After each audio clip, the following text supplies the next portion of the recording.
Hello and welcome to the second episode of the Just George Allen Show, and I'm your host, George Allen.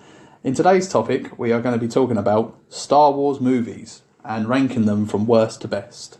Now, this includes the two Star Wars stories, so that's Solo and Rogue One.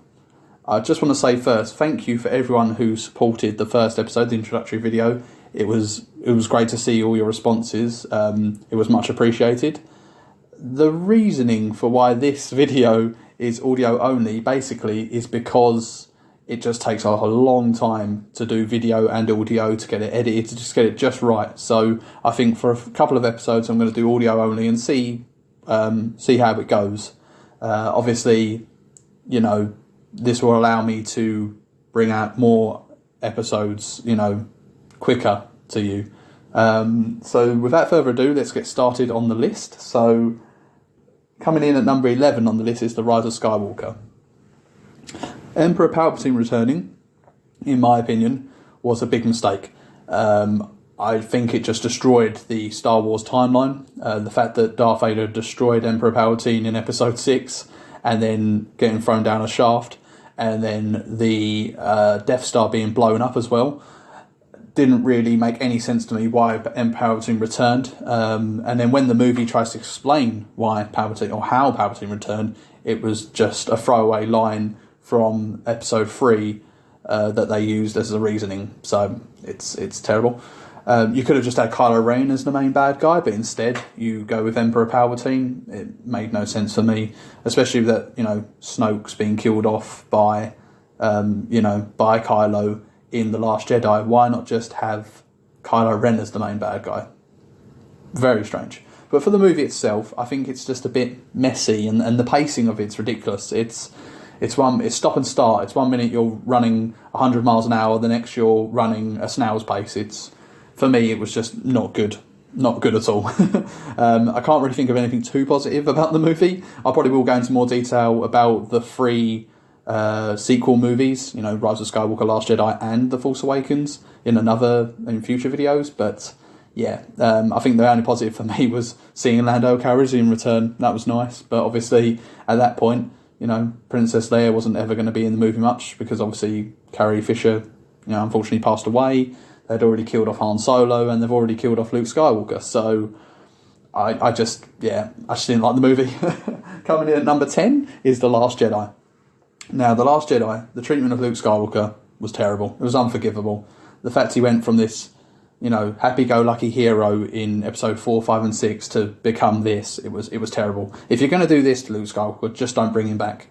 As I mentioned earlier, obviously killing off Snoke was a bad idea for me. I didn't think it was the right thing to do. Snoke, to me, was quite an interesting character, and the way he was set up in Force Awakens allowed him to be more interesting, but killing him off doesn't allow us to see any progression with the character. In terms of the Canto Bight scene, which hopefully you're familiar with, it was awful. I skip it every time I watch this movie back. When I watch this movie back, not often. I think I've watched this maybe 2 times after watching it for the first time in cinema. I did enjoy Yoda returning, but like with Lando returning, it was short-lived. But I think the return of Yoda meant more than the return of Lando. I think Lando was just forced in there, whereas Yoda's return kind of made Luke decide to go and help the rebels, finally. It only took 2 hours into the movie for him to be like, oh yeah, you know what, I can actually help them. Yeah, terrible decision. I did generally like the scene between R2-D2 and Luke Skywalker when R2 uses the footage of Princess Leia from A New Hope to help encourage Luke to train Rey. I think it was a good scene. I thought the length of the movie though was way too long. I think it's the longest Star Wars movie. So yeah, and the fact that this one's the longest Star Wars movie is not a good thing. Coming in at number 9 is Solo, a Star Wars story. Now, this is the first of 2 Star Wars stories. This one came out just after The Last Jedi, so in 2018. I only watched it once, and that was in the cinema back in 2018. I thought the characters weren't too bad in the movie. Obviously bringing in the likes of Woody Harrelson and Emilia Clarke for the movie, it got my interest, because obviously I like Emilia Clarke from Game of Thrones. And obviously I watched Woody Harrelson in a couple of movies, and I thought he was pretty good in them. Probably the main one I think of when I think of him is Zombieland. I thought the actor who played Han Solo was okay, but not amazing. I think, you could have cast 3 other actors to play the role and it would have came off the same. I don't think he stood out for me. However, the character I thought stood out was the actor who played the younger version of Lando Calrissian, played by Donald Glover. And yeah, I thought his character was good. It was portrayed on screen quite well. The story was okay, but in some ways, to me, it just didn't feel like a Star Wars movie. So that's why it's on number 9 on my list. Coming in at number 8 is The Force Awakens. Now, this is the part of the list where I have mostly positive things to say about each movie, because so far it seems like I'm just bashing each one of these movies, and it's not that case. Some parts of it I did enjoy, but some, obviously, that I've mentioned, I didn't. But with The Force Awakens, you have to remember this movie came out 10 years after the last Star Wars movie, so the anticipation for this movie was high. And I feel like that anticipation wasn't really met by what we got. Now, at the time of the cinema, watching it the first time, I left thinking, wow, this movie's great. I can't wait to see what they do with these characters that they've introduced to us to Kylo, to Rey, to Finn, to Poe, just to name a few. But unfortunately, the 2 movies that came after this, which I've obviously already talked about, they didn't answer that question. And, it's a shame. All 3 of these sequel movies, it's just, there was so much potential there and it just wasn't executed properly. Like I say, it was a great premise that was never really flushed out. One example would be having Finn, who was a stormtrooper, to then become, part of the Resistance. It was a good idea, but I don't think it ever got shown properly on screen. The story itself for The Force Awakens is basically A New Hope version 2. With different characters and settings. I have a lot to talk about this movie, as I've said, and I will definitely do a video on the sequel trilogy and see why it didn't become the trilogy it could have been. Now, coming in at number 7 is Attack of the Clones, the first of the prequel series to come onto this list. Overall, I love the prequel movies, and this one is no exception. I would say my favourite scene in the movie is the lightsaber battle between Yoda and Count Dooku. The fact we got to see Yoda for the first time, was epic, especially against the man who was once his friend and Padawan. It was good storytelling. The main problem with this movie, though, is the pacing, similar to The Rise of Skywalker. 1 minute it's really slow, but there's more slower moments than The Rise of Skywalker, which is not always a bad thing. But then when it's waiting for them really good scenes, and waiting that long is it can be infuriating. The characters overall, though, yet again, I liked. Obviously, Ewan McGregor playing Obi-Wan is fantastic. Not got a bad word to say about Ewan McGregor's performance as Obi-Wan Kenobi. The same with Hayden Christensen. I thought he was good. But at the time, I think a lot of people weren't very happy with Hayden Christensen playing Anakin. But I thought he was good. And then obviously Christopher Lee playing Count Dooku was fantastic. You can't dislike that actor. He had an incredible legacy. And obviously one character I didn't mention was Mace Windu, and the fact that we got to see him actually battling was quite good. On Geonosius. So yeah, it was good. Coming in at number 6 would be The Phantom Menace. Now, this is the first Star Wars movie I remember watching, so it holds a special place in my childhood. The best scene, or scenes should I say, is just the last 25-30 minutes of this movie. I think if you took a 25-30 minute chunk of Star Wars, from this movie, and put it up against any other one, it would hold up. It would hold up. It would have its own. It's fantastic. The battle in space, the battle in the throne room, even the Gungan fight. I know obviously a lot's been made of Jar Jar over the years, but as a kid and now, Jar Jar Binks doesn't really bother me too much. Obviously he can be annoying, but it doesn't annoy me enough to not want to watch the movie again. It's got my favourite lightsaber battle of all time. The duel of the fates between Obi-Wan and Qui-Gon versus Darth Maul is fantastic. The standout characters for me have to be Darth Maul and Qui-Gon Jinn. This mysterious Sith assassin who doesn't even need to talk much, but he's dangerous. He literally says, I think he has 2 lines throughout the whole movie. He has, at last we reveal ourselves to the Jedi, at last we'll have revenge. And he has, I think he says, yes, master, maybe once, and that's it. But that this character means business.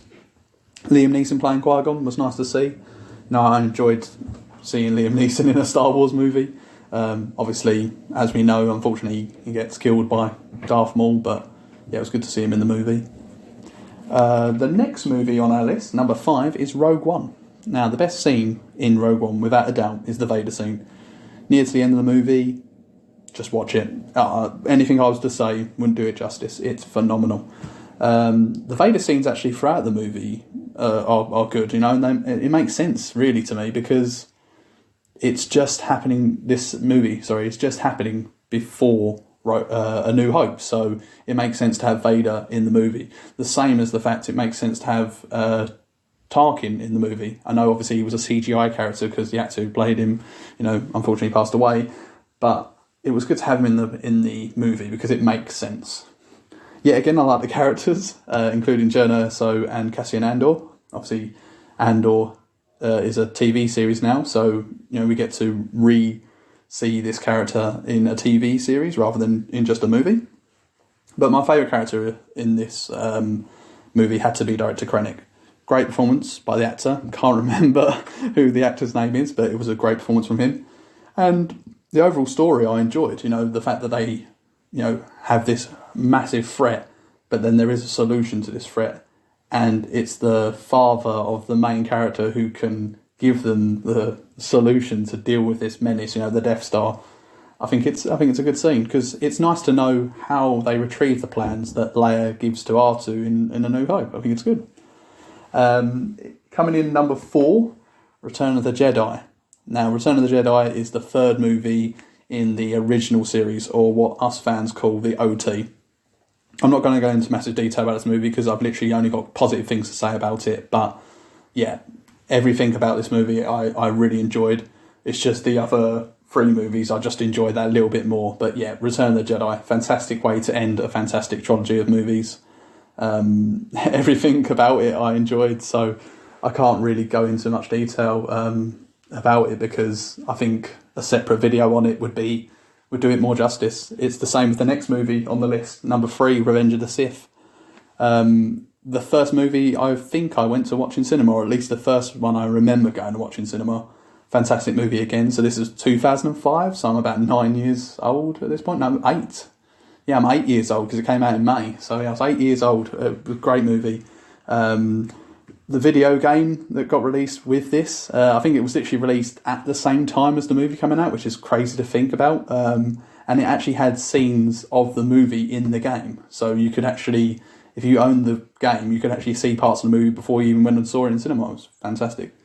But yeah, Return of the Jedi, Revenge of the Sith, both of them, I can't do them justice by just quickly talking about them. I think I have to do separate videos just to explain how good they are and why they're so good to me. With Revenge of the Sith, I put it just above Return of the Jedi purely because it was great to see the destruction of Anakin Skywalker and kind of like the phoenix rising from the ashes of Darth Vader. Darth Vader then become, Anakin's gone, but now Darth Vader has started. Coming in at number 2 is A New Hope. Now, without A New Hope, we don't have this lovely Star Wars content to talk about. We don't have the video games, we don't have the movies, we don't have the TV series, we don't have the action figures, we don't have the comics, we don't have the books, we don't have anything. A New Hope is fantastic. 1977. If you watch this movie back, it doesn't feel like a movie that came out in 1977. It was groundbreaking. Fantastic movie. Yet again, I will be talking about this in a future video because it deserves it. Just a fantastic movie. Unbelievable characters, memorable scenes. It started this massive movement, which is Star Wars. And obviously, as you can probably guess, the number 1 movie, in my opinion, is The Empire Strikes Back. 1980. It took everything of A New Hope and just ranked it up just a little bit better. And, the introduction of some memorable characters like Lando Calrissian, Boba Fett, even you had inklings of the Emperor, but he wasn't really in it until he came into Return of the Jedi. Empire Strikes Back. Wonderful lightsaber battle between Darth Vader and Luke. Obviously the reveal that Darth Vader is Luke's father. Oh, it was unbelievable. But yeah, that will do it for this list. I hope you enjoyed the first audio video. Audio video. Yeah, we'll call it that. But yeah, thank you for listening. I hope you enjoyed this video. And if you did enjoy it, please give it a like. And I'll see you in the next one. The next list or discussion, obviously, won't be about Star Wars. So rest assured, it won't be Star Wars back to back. But yeah, I hope to see you in the next one. Thank you.